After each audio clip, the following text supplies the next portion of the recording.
Howard, thank you so much for joining us today. As you begin your tenure as chair of NAMA, what are your views?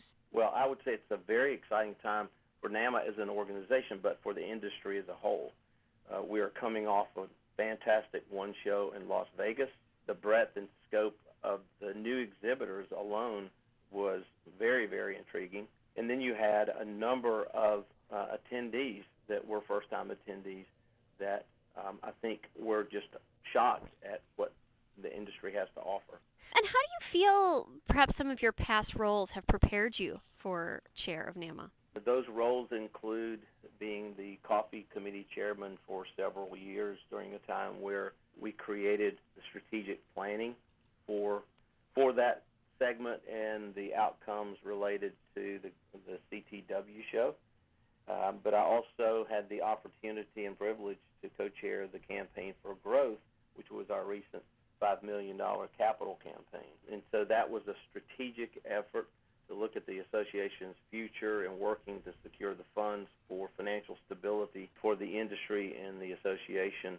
And that was exciting to see that come to fruition.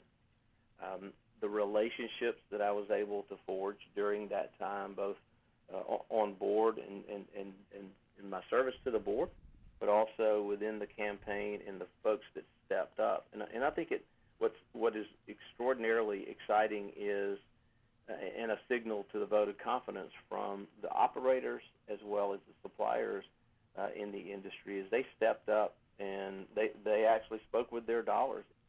Given that experience you had co-chairing that capital campaign, how did it change your perspective or give you a more rounded perspective of the industry? Well, it certainly gave me an understanding of the strategic aspect, whether it was something as simple as how you approach the capital campaign, but also an understanding of the foundation and how it interacts with the association in general to help fund those strategic efforts.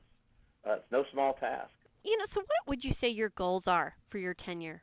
I think number one, I want to keep the momentum that we have, driving the industry forward. It's an exciting time, developing the key pillars of our strategic plan, the advocacy component that is off and running, the educational component, networking, as well as information.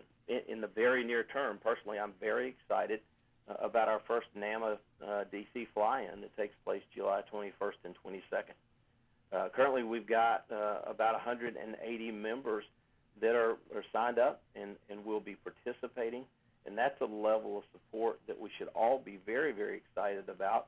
Thank you so much for sharing and being with us today, Howard. Happy to do it, and look forward to my tenure as the NAMA chair.